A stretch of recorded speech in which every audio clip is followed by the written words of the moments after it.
Hi guys, welcome back to Tamil Bike Channel. இன்னைக்கு நான் ஒரு வித்தியாசமான தமிழ் படத்தோட கதையை தான் சொல்ல போறேன். இதுக்கு முன்னாடி இப்படி ஒரு தமிழ் படத்தை நான் பார்த்ததே கிடையாது. அந்த அளவுக்கு இந்த படம் என்ன ரொம்பவே இம்ப்ரெஸ் பண்ணிட்டுன்னு சொல்லலாம். அப்படி இந்த படத்துல என்ன இருக்குன்னா, இந்த படத்தோட ஹீரோ ராணுவத்துல வேலை பார்த்துட்டு இருக்காரு. ஒரு ராணுவத்துல இருந்து திருப்பி வந்து பார்த்தா அவங்களோட மனைவி 8 மாதமா கர்ப்பமா இருக்காங்க. தான் ராணுவத்துல இருக்கேன், எப்படி இவ கர்ப்பமா இருக்கான்ட்டு ஒரு கேள்வி கொடுக்க இயற்கை முறையில அந்த குழந்தை பெற்றிருக்கணும் அப்படின்ட்டு ஆள்நட மாட்டம் இல்லாத சிக்னலே கிடைக்காத ஒரு மலைப்பகுதிக்கு கூட்டு போறாரு. அங்க போயிட்டு ஒரு விஷத்தனமான வேலை பாக்குறாரு. அந்த விஷயத்துல இருந்து எப்படி படத்தோட ஹீரோ தப்பிச்சாங்க அப்படின்றதான் ரித் மார்க் அப்படின்ற படத்தோட மீதி கதை. முதல் யாராச்சும் இந்த வீடியோ பார்த்துட்டு இருக்கீங்கன்னா, நான் சொல்ற நேரேஷன் உங்களுக்கு பிடிச்சிருந்தா மட்டும் கீழே இருக்க லைக் பட்டனை அப்படியே தட்டி விட்டுருங்க. சேனலையும் சப்ஸ்கிரைப் பண்ணி பக்கத்துல ஒரு பெல் பட்டனையும் சேர்த்து கிளிக் பண்ணிக்கீங்க. சோ நீங்க கேட்டுக்கொண்டிருப்பது தமிழ் பாய் சேனல். நான் ஹரிஹரன். நம்ம ஷோக்குள்ள போலாம். இந்த படத்தோட தொடக்கத்தை ஒரு காதல் ஜோடி திருமணம் பண்ணிக்கிறதா காட்டுறாங்க. இவங்க தான் நம்ம படத்தோட ஹீரோ அண்ட் ஹீரோயின். திருமணமான கொஞ்ச நாட்களுக்கே நம்ம படத்தோட ஹீரோ ஆர்மிக்கு போருக்கு போயிட்டாரு. அவரு லீவுக்கு வந்து பாக்குறப்ப அவங்க மனைவி 8 மாத கர்ப்பிணியா இருக்காங்க. இந்த இருக்கிற ஹாஸ்பிட்டல் மக்கள் யாருமே நான் நம்ப மாட்டேன், என்னோட குழந்தை இயற்கை முறைப்படிதான் பிறக்கணும் அப்படின்னு சொல்லிட்டு ஆள்நட மாட்டம் இல்லாத சிக்னலே கிடைக்காத ஒரு மலைப்பகுதிக்கு கூட்டு போறாரு. அப்படி போறப்ப தன்னோட ஜீப்ல கன் வச்சிருக்காரு. இது ஏன் அப்படின்னு சொல்லி படத்தோட ஹீரோன் கேக்குறப்ப, காட்டுக்குள்ள போயிட்டு இருக்கோம், சிங்கம் வரும், சிறுத்தை வரும், புலி வரும், அதுக்கிட்ட தப்பிக்கணும்ல அப்படின்ற மாதிரி சொல்றாரு. இதையும் ஹீரோன் என்ன பண்றாங்க, கண்மூடித்தனமா நம்பிட்டு இருக்காங்க. மலைப்பகுதி அப்படின்றனால ரோடு வசதி சரியா கிடையாது. இவங்க போற ஜீப் வந்து குலுங்குல ஹீரோனுக்கு வாமிட்டே வந்துட்டு, அதனால ஒரு இடத்துல நின்னு வாமிட் எடுத்துட்டு இருக்கப்ப ஒரு நபர் வரத காட்டுறாங்க. இவரு என்ன பேசுறாரு, ஏது பேசுறாரு அப்படின்றது ஹீரோக்கு சுத்தமா புரிய மாட்டேங்குது. ஏன்னா இவர் பேசுறதே கொஞ்சம் வித்தியாசமா தான் இருக்கு. ஆனா ரொம்ப நேரம் போராட்டத்துக்கு அடுத்தது, இப்ப நீங்க போயிட்டு இருக்கீங்களோ ஒரு இடத்துக்கு, அந்த இடத்தோட வாட்ச்மேன் நான் தான் அப்படின்ற மாதிரி சொல்றாரு. அதோட ஹீரோ அண்ட் ஹீரோனோட பெட்டி படுக்கை எடுத்துட்டு அவர் மட்டும் நடக்க ஆரம்பிச்சிட்டாரு. யோ என்னைய கேட்காம கொள்ளாம நடக்கிற அப்படின்னு சொல்லி கேட்கிறப்ப, இங்க அப்படித்தான் 3 கிலோமீட்டர் நடந்து போனோம் பாங்க அப்படின்ற மாதிரி கூட்டு போறாரு. ஹீரோ அண்ட் ஹீரோன் 2 பேரும் அந்த ஆளு நம்பலாமா வேணாமா அப்படின்ட்டு ஒரு பின்னாடியே வந்து பாத்தீங்கன்னா கொஞ்சம் தூரம் நடந்து போயிட்டு இருக்காங்க. அப்படி போறப்ப ஹீரோனுக்கு திடீர்னு தண்ணி தாகம் கிடைக்குது. ஆனா கையில இருக்க வாட்டர் பாட்டில் சுத்தமா தண்ணி கிடையாது. அப்ப அந்த ஆளு கிட்ட தண்ணி கிடைக்குமான்னு சொல்லி கேட்கிறப்ப, இங்க இருந்து கொஞ்சம் தூரம் போனா ஒரு ஊத்து இருக்கும், அந்த ஊத்துல கிடைக்கும், நம்ம பிடிச்சிக்கலாம் அப்படின்ற மாதிரி சொல்றான். அவன் சொன்ன மாதிரியே ஒரு இடத்துல ஊத்து இருக்கு. அந்த ஊத்துல வந்து பார்த்தா கிரண் தண்ணி பிடிச்சிட்டு நடந்து போயிட்டு இருக்காங்க. இன்னைக்கு எத்தனை கிலோமீட்டர் போகணும் அப்படின்னு சொல்லி கேட்கிறப்ப, வந்துட்டோம் அப்படின்ட்டு ஒரு இடத்த காட்டுறான். அந்த இடத்துல இருந்து ஒரு கப்பிள்ஸ் அவங்க குழந்தைய கூட்டு போறாங்க. அப்படி போறப்ப அவங்க முகத்துல சந்தோஷமே இல்ல. இதை கிரண் நோட் பண்றாங்க. பட் இருந்தாலும் அதை வெளிக்காட்டிக்காம அந்த இடத்துக்குள்ள போறாங்க. உள்ள போனோடனே அந்த வாட்ச்மேன் என்ன பண்றாரு, கிரனோட பேக்கை ஓபன் பண்ண ஆரம்பிச்சிட்டாரு. ஏற்கனவே அவரை பார்த்து பிடிக்காம அந்த ஹீரோ இப்ப நேரா போய் அடிக்கவே போயிட்டாரு. என்னையா பண்ற, கேட்ட கேள்வி இல்லாம எதுக்கு இதை ஓபன் பண்றன்னு சொல்லி கேட்கிறப்ப, இங்க வெளிப்புறக்கெல்லாம் அனுமதி கிடையாதுங்க அப்படின்றான். ஹீரோக்கு ஒண்ணுமே புரியல. அப்ப அந்த இடத்துக்கு அமுலு அப்படின்ற ஒரு பெண் வராங்க. சார் இந்த இடத்துல வெளி இடத்துல இருந்து எடுத்து வர ட்ரிங்க், சிகரெட் அண்ட் மெடிசனுக்கு அனுமதி கிடையாது. நாங்க இந்த இடத்தை முழுக்க இயற்கை முறைப்படி தான் பார்த்துட்டு இருக்கோம். அதான் சார் அவர் சொல்ல வந்தாரு அப்படின்றாங்க. சரிட்டு இந்த பொண்ணை பார்த்துட்டு அவர் என்ன பண்றாரு, எல்லாத்தையும் எடுத்து கொடுத்துட்டாரு. ஹீரோ பத்தி சொல்லணும்னா இவர் ஆர்மில இருக்காருன்னு தான் பேரு. பட் இருந்தாலும் அதிக ட்ரிங்க்ஸ் அடிப்பாரு, அதிகமா சிகரெட் பிடிப்பாரு. தன்னோட பொருட்கள்லாம் அந்த வாட்ச்மேன் எடுத்துட்டு போறத ஒரு வித கோவத்தோட பார்த்துட்டு இருக்காரு. அந்த இடத்துக்குள்ள போன கடுத்தது ஹீரோ அண்ட் ஹீரோனுக்கு வெல்கம் ட்ரிங்க் அப்படின்ட்டு ஒரு கசப்பான கசாயத்தை கொடுக்கறாங்க. அப்படி குடிச்சிட்டு இருக்கப்ப தன்னோட பேர் அமுலு அப்படின்ட்டும், உங்களுக்கு நான் தான் நர்ஸா இருக்க போறேன், உங்களுக்கு என்ன தேவை ஏற்பட்டாலும் என்கிட்ட நீங்க தாராளமா சொல்லலாம் அப்படின்ட்டு அந்த பொண்ணு சொல்றா. அப்புறம் ஒரு அக்ரிமெண்ட்டை கொடுத்து இல்ல கையெழுத்து போடுங்க, நம்ம ட்ரீட்மெண்ட்டை ஸ்டார்ட் பண்ணிடலாம் அப்படின்ற மாதிரி சொல்றா. அம்மா நாங்க எங்க தங்க போறோம்னு சொல்லி கேட்கிறப்ப, வாங்க உங்களுக்கு அந்த இடத்தை காட்டுறேன்ட்டு அந்த ஹாஸ்பிட்டல் இருந்து கொஞ்சம் தூரம் நடந்து கூட்டு போறாங்க. அப்படி போறப்போ ஹீரோனுக்கு கால்லாம் பலிக்குது. பட் இருந்தாலும் அந்த இடத்தை பார்த்து அவங்க மனது அமைதியாயிட்டு, அப்படி ஒரு அழகான இடம் சொல்லலாம். அந்த மாதிரி இடத்துல போய் ஹீரோன் போய் இருக்க போறாங்க. அப்படி இருக்கிறப்ப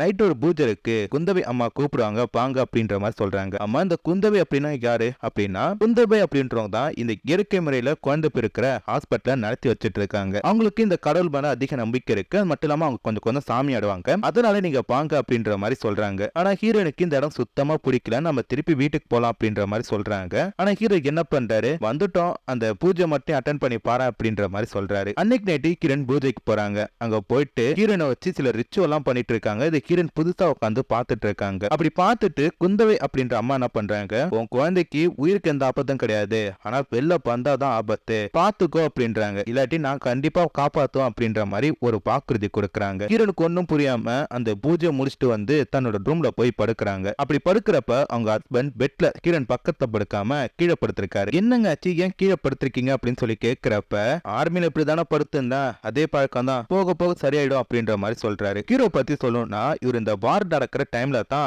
ஆர்மிக்கு போயிருப்பாரு. அங்க நடைபெற்ற சில சம்பவங்களால வந்து பாத்தீங்கன்னா லைட்டா மனநலம் இவருக்கு பாதிக்கப்பட்டிருக்கு. இப்ப அப்படியே கட் பண்ணா மறுநாள் வந்து பாத்தீங்கன்னா கிரண் நடந்த எல்லாத்தையுமே சொல்றாங்க. ஆனா ஹீரோ என்ன பண்றாரு, அதை பத்தி எல்லாம் கேட்காம இந்த அக்ரிமெண்ட்ல கையெழுத்து போடு அப்படின்ற மாதிரி சொல்றாரு. கிரண் கையெழுத்து போட போறப்ப கிரண் பயத்துல அந்த குழந்தை புதைக்குது. நார்மலா கர்ப்பமா இருக்கவங்களுக்கு அவங்க குழந்தை புதைச்சா எப்படி ஒரு பெயின் இருக்கும். பட் கிரனுக்கு வந்து பாத்தீங்கன்னா அந்த பெயினே இல்ல, என்ன பண்றது அப்படின்ட்டு ஒரு அப்செட்டோட இருக்காங்க. அப்படின்னு நாட்கள் கொஞ்சம் கொஞ்சமா போக ஆரம்பிக்கிறப்ப ஹீரோக்கு யாருக்கும் தெரியாம அந்த கேம்பஸ்குள்ள திருட்டு தம்மு அழைச்சிட்டு இருக்காரு. அப்ப ஆடு ஓட்டிட்டு போன வாட்ச்மேன் பார்த்து திட்ட ஆரம்பிக்கிறாரு. அப்ப ஒரு நெருங்கி வரப்ப ஹீரோக்கு ஒரு பிளாஷ்பேக் ஏற்படுது. என்னன்னா ஆர்மியில எதிர் டீம்ட்ட ஒரு வாட்டி ஹீரோ பாட்டிருப்பாரு. அவங்க ஹீரோவை செக்ஸுவலா ரொம்பவே டார்ச்சர் பண்ணிருப்பாங்க. அதெல்லாம் இவர் நினைச்சு பார்த்துட்டு இருக்காரு. இந்த இடத்துல ஹீரோனுக்கு வந்து பாத்தீங்கன்னா புதுசா வந்து ஒரு பெண் வயிற்றுல மசாஜ் பண்ண போறோம் அப்படின்றாங்க. வயிற்றுல எதுக்கு மசாஜ் பண்றீங்க அப்படின்னு சொல்லி கேட்கிறப்ப வயிற்றுக்குள்ள இருக்க குழந்தைக்கு ஸ்ட்ரெஸ் இல்லாம இருக்கும் அப்படின்ற மாதிரி சொல்றாங்க. சரி கிரண் என்ன பண்றாங்க, அதை அப்செட் பண்ணிட்டு அந்த மசாஜ பார்த்துட்டு இருக்கப்ப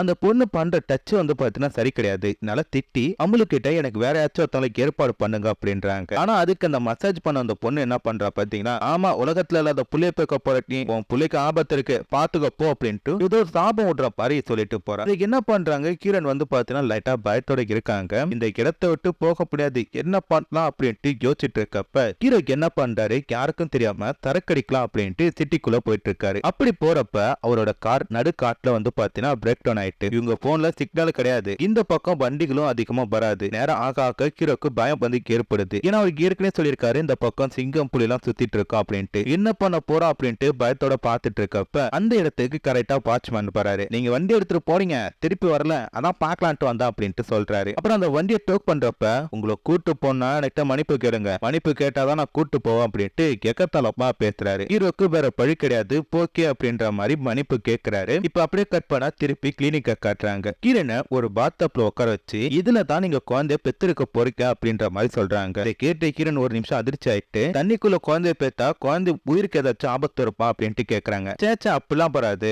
உங்க குழந்தை நல்லா நார்மலா தான் இருக்கும் அப்படின்ற மாதிரி அங்க இருக்கவங்க சொல்லிட்டு இருக்காங்க. அப்புறம் ஹீரோ அண்ட் கிரண் ரெண்டு பேருமே மனசை விட்டு பேசிட்டு இருக்காங்க. அப்ப திடீர்னு வந்து பாத்தீங்கன்னா ஹீரோனுக்கு பெயின் வர ஆரம்பிச்சிட்டு குழந்தை பயங்கரமா உதைக்கிறான் போல இருக்கு. இவங்களுக்கு என்ன பண்றதுன்னு தெரியல. அப்ப அந்த இடத்துக்கு குந்தபை அப்படின்ற அந்த டாக்டர் வராங்க. அவங்க வந்து பார்த்துட்டு சில ரிச்சுவல் அப்புறம் குழந்தைக்கு ஏதோ மெடிசனா கொடுத்து அந்த வயிற்றுவலியை குறைக்கிறாங்க. அதோட குழந்தை பத்திரமா பாத்துக்கோ அப்படின்ற மாதிரி திருப்பி பானிங் கொடுத்துட்டு போறாங்க. இப்ப அப்படியே கட் பண்ண கிரனுக்கு வந்து பார்த்தா மறுநாள் அவங்களுக்கு என்ன பண்றாங்க, ஒரு உருண்டையான மாத்திரையை கொடுக்கறாங்க. அம்மா எதுக்கு இது புது மாத்திரை அப்படின்னு சொல்லி கேட்கிறப்ப எது புது மாத்திரையா, இந்த மாத்திரையை நீங்க டெய்லி சாப்பிட்டுட்டு இருக்கீங்க அப்படின்ட்டு அந்த பொண்ணு சொல்றா. இந்த மாத்திரை எனக்கு எங்க ஹஸ்பண்ட் கொடுக்கல அப்படின்ட்டு கிரண் ஒரு நிமிஷம் யோசிக்கிறாங்க. ஒருவேளை இந்த மாத்திரை கொடுக்காம நம்ம வயிற்றுல இருக்க குழந்தைய அவர் கொலை பண்ண பாக்குறாரா அப்படின்ட்டு கிரனுக்கு ஒரு சந்தேகம் ஏற்படுது. பட் இருந்தாலும் ஹஸ்பண்ட் ஆச்சு, எப்படி அவர்கிட்ட சந்தேகப்பட முடியும் அப்படின்ட்டு அந்த சந்தேகத்தை வந்து பாத்தீங்கன்னா அப்படியே அமைக்க வச்சுக்கிறாங்க. இப்ப அப்படியே வந்து பாத்தீங்கன்னா நாட்களும் கொஞ்சம் கொஞ்சமா போயிட்டு இருக்கு. கிரண் வந்து பாத்தீங்கன்னா அந்த இடத்துக்கு ஏத்த மாதிரி தன்னை மாத்திட்டு இருக்காங்க.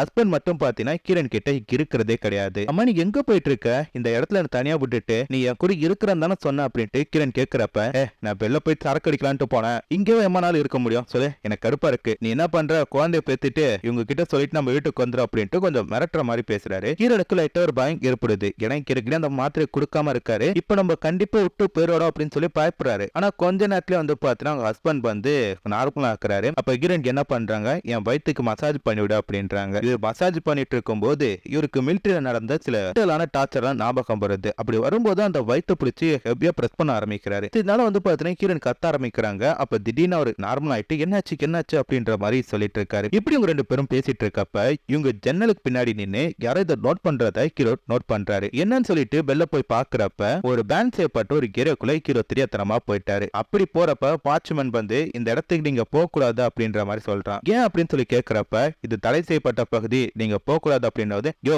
என்ன நினைச்சிட்டு இருக்க, நான் ஒரு மிலிட்டரி மேன், எனக்கு நீ ஆர்டர் போறியா போய் அப்படின்ட்டு அந்த ஆள் பேச்சு மீறா அந்த ஆளோட பேச்சை மீறி கீழே போயிட்டு இருக்க மாதிரி காட்டுறாங்க. இந்த பக்கம் கீழனுக்கு வந்து பாத்தீங்கன்னா ஜெனரல் செக்அப் நடக்குது. அதுல பேபி வந்து பாத்தீங்கன்னா பிறக்க போற டேட்டை ஏற்கனவே ஹீரோ வாங்கிட்டு போயிட்டாரா அப்படின்றது ஹீரோனுக்கு தெரியப்படுது. இப்ப ஹீரோனுக்கு இன்னொரு மர்மம் கூடிட்டு ஏன் இந்த ஆள் இப்படி பண்ணிட்டு இருக்கான்ட்டு. அப்ப வெளில வந்து பாத்தீங்கன்னா வாட்ச்மேனும் ஹீரோவும் சண்டை போட்டுட்டு இருக்காங்க. வாட்ச்மேன் என்ன சொல்றாரு, இங்க பாரு நான் செம்ம கோக்காரன், அடிச்சனா உனக்கு அசிங்கமா போயிடும் அப்படின்றான். அங்க அடிப்பப்போ ஹீரோ சொல்லிட்டு இருக்கப்ப எங்க ரெண்டு பேருக்குள்ள கை கலப்பாட போதுன்ட்டு ஹீரோனும் அவங்களும் பாரு பார்த்து காட்டிக்கும் இந்த வாட்ச்மேன் என்ன பண்றான் பாத்தீங்கன்னா கீரப்ப அடிச்சிட்டான். இதனால பாத்தீங்கன்னா கீரைக்கு ஒரு அவமானம் ஏற்பட்டுட்டு கீரனை போய் தடுக்க போனப்ப கீரனை பிடிச்சி செம்மையா திட்டிட்டு போறாரு. அப்புறம் எப்பயும் போலதான் கொஞ்ச நேரத்துல பாத்தீங்கன்னா நார்மலா ஆயிட்டாரு. அடுத்ததான் பாத்தீங்கன்னா சில பிராக்டிஸ் மாதிரி நடக்கிறதெல்லாம் காட்டுறாங்க. சோ கீரன் குழந்தை எப்படி பெத்துக்கணும் அப்படின்றதெல்லாம் காட்டிட்டு இருக்காங்க. அன்னைக்கு நைட்டு ஹீரோ பாத்தீங்கன்னா யாருக்கும் தெரியாம இந்த வாட்ச்மேனை கூட்டு போய் அவரு கையில குயிட் தோண்டி அவரை கொலை பண்ற மாதிரி காட்டுறாங்க. மறுநாள் கால பெட்ல பார்த்தா அவங்க ஹஸ்பண்ட காணும். சரி கீழே படுத்திருப்பான்னு சொல்லி பார்த்தா கீழேக்கும் காணும். எங்கடா போன இந்த ஆள் அப்படின்னு சொல்லி தேடி பார்த்துட்டு இருக்கப்ப வெளியே பாத்தீங்கன்னா சேவ் பண்ணி ஹேண்ட்ஸமா நிக்கிறாரு. அப்பதான் கிரண் கேக்குறாங்க, ஆமா எதுக்கு நீ எனக்கு மார்னிங் கொடுக்குற டேப்லெட் குடுக்கல அப்படின்னு சொல்லிட்டு, அந்த டேப்லெட் சாப்பிட்டா உனக்கு அலர்ஜின்ட்டு எனக்கு தெரியும், அதான் குடுக்கல அப்படின்ற மாதிரி சமாளிக்கிறாரு. அது மட்டும் இல்லாம குழந்தை பிறக்கிற வரைக்கும் இனி இப்போ கூட தான் இருப்பா அப்படின்ட்டு ஒரு பிராமிஸ் பண்றாரு. அன்னைக்கு நைட்டு ஹஸ்பண்ட் அண்ட் ஒய்ஃப் நல்லா தூங்கிட்டு இருக்கப்ப அப்ப கிரண் யாருக்கும் தெரியாம ஹீரோ எழுத்துற டைரி எடுத்து பாக்குறாங்க. அந்த டைரி புழுக்க என்ன எதிர்க்காருன்னா, இங்க பிறக்கிற குழந்தை என்னோட குழந்தை கிடையாது, இவ யாரு கூட இந்த குழந்தைய பெத்துக்க போறா அப்படின்ற மாதிரி எழுதிருக்காரு. இத பார்த்து கிரண் ஒரு செகண்ட் அதிர்ச்சி ஆயிட்டாங்க. மறுநாள் என்ன பண்றாங்க, பிரேயர் பண்ற டைம். அப்படி ப்ரே பண்ணிட்டு இருக்கப்ப ஹீரோ வச்சிருந்த கன் பாயிண்ட்ல மிரட்டுறாங்க. இம்மா இப்ப எதுக்கு இந்த மாதிரி எழுதிருக்கு அப்படின்னும் போது ஹீரோ பாத்தீங்கன்னா உண்மையை சொல்ல ஆரம்பிச்சிட்டாரு. ஆமா நான் 6 மாசமா கேம்ப்ல இருந்தேன், பார்த்தா நீ 8 மாசம் கர்ப்பமா இருக்க, எப்படி இந்த கேம்ப்ல நீ கர்ப்பமா இருப்ப, நம்ம தான் ஒண்ணுமே பண்ணலையா அப்படின்ற மாதிரி சொல்றாரு. அதோட நீ வேற யாருக்குடைய பொண்ணாக்கு இருந்துதான் இந்த குழந்தைய பெத்துக்க போற, அந்த குழந்தைக்கு நான் அப்பா ஆகணுமா அப்படின்ட்டு கிரண் மேல பழி தூக்கி போறாரு. ஆனா கிரண் எவ்வளவு சொல்றாங்க, நீ கேம்புக்கு போற மொத நாள் இந்த மாதிரி நம்ம சம்பவம் பண்ணோம் அப்படின்றப்ப இவரு நம்பவே மாட்டாரு. நீ ஏமாத்த பார்க்க போற, இந்த குழந்தை நான் கொல்லாம விட மாட்டேன் அப்படின்னு சொல்லிட்டு குழந்தைய அடிக்கிறதுக்கு வராரு. அப்பன்னு பார்த்து கிரண் திடீர்னு பெயின் வந்த மாதிரி அழுக்குறாங்க. என்னாச்சு அப்படின்னு சொல்லி கேட்கிறப்ப ஹீரோவோட கண்ணுல பன்னலி தூக்கி போட்டுட்டு அவர் ஒரு பாத்ரூம்ல வச்சு பூட்டிட்டு எஸ்கேப் ஆக ட்ரை பண்றாங்க. அதோட அவங்க தங்கியிருக்க அந்த கேம்பை கொளுத்து விட ட்ரை பண்றப்ப இவருக்கு எப்படியோ தப்பிச்சு கிரணை துரத்தி வந்துட்டு இருக்காரு. இப்ப இவங்க அந்த காட்டு பகுதிக்குள்ள போயிட்டாங்க. இப்ப நடக்க கூட முடியல. அப்பன்னு பாத்தீங்கன்னா இவங்களுக்கு பெயின் வந்துட்டு, ஆனா ஹீரோவும் பின்னாடியே வந்துட்டாரு. கிரண் பெயின்ல பாத்தீங்கன்னா துடிச்சிட்டு இருக்காங்க. அப்பதாங்க ஹீரோ ஒரு விஷயத்த நினைச்சு பாக்குறாரு. ஹீரோனுக்கு எவ்வளவு லவ் பண்ணிருப்பாரு, அந்த பொண்ணுக்காக என்னென்ன பண்ணிருப்பாரு, அப்புறம் அந்த ஆர்மில இருக்கிறப்ப அவருக்கு சில பிரச்சனை ஏற்பட்டுச்சா, அந்த பிரச்சனையுமே சமாளிச்சிருப்பாரு. இதுக்கு எல்லாத்தையும் நினைச்சு பார்த்துட்டு அங்க ஒரு குளம் இருக்கும். அந்த குளத்துக்கு அவங்க பொண்டாட்டி கூட்டு போய் இயற்கையான முறையில பிரசவம் பாக்குறாரு. அப்ப உங்களுக்கு ஒரு அழகான குழந்தை பிறக்குது. அந்த குழந்தைய பார்த்து கத்தி எடுக்கிறாரு. ஐயோ என் குழந்தைய வெட்ட போறான் அப்படின்ட்டு ஹீரோன் நினைச்சு பாக்குறப்ப அவர் தெரிஞ்சிட்டாரு போல இருக்கு. அந்த குழந்தையோட தொப்புள் கூட கட் பண்ணி விட்டுறாரு. அதோட இது என்னோட குழந்தை இல்ல ரம்பளோட குழந்தை, இந்த குழந்தைய நம்ம பொண்ணா தான் வளர்க்க போறோம், இதுக்கு முன்னாடி நான் பண்ணக்கு எல்லாத்துக்கும் என்ன மன்னிச்சிரு அப்படின்ட்டு ஹீரோ கேட்கிற மாதிரிக்கும் இவங்க 2 பேரும் அந்த இடத்தை விட்டு ஹாப்பியா போற மாதிரி காட்டிக்கு பெர்த் மார்க் அப்படின்ற படத்தோட கதையை முடிச்சிட்டாங்க. நான் ஏற்கனவே சொன்ன மாதிரி தான் இந்த மாதிரி ஒரு கான்செப்டா நான் படம் பார்த்த கிடையாது. எனக்கு இந்த படம் ரொம்ப பிடிச்சிருந்துச்சு, அதான் உங்ககிட்ட சொல்லணும்ட்டு வந்திருக்கேன். கண்டிப்பா என்னோட நேரேஷன் உங்களுக்கு பிடிச்சிருக்கும்னு சொல்லி நினைக்கிறேன். நான் முன்னாடி சொன்ன மாதிரி என்னோட நேரேஷன் உங்களுக்கு பிடிச்சிருந்துச்சுன்னா கீழே கொடுக்கப்பட்டிருக்க சப்ஸ்கிரைப் பட்டனை கொஞ்சம் கிளிக் பண்ணி என்னோட சேனல் கொஞ்சம் சப்போர்ட் பண்ணுங்க. இந்த மாதிரி படங்களை தொடர்ந்து போடலாமா வேணாமா அப்படின்றத கமெண்ட்ல சொல்லுங்க. உங்களுக்கு என்ன தோணுதோ அதை எல்லாத்தையுமே கமெண்ட்ல சொல்லுங்க. நாளைக்கு இன்னொரு புது படத்துல பாக்குறேன். அது வரைக்கும் டாடா பை பை.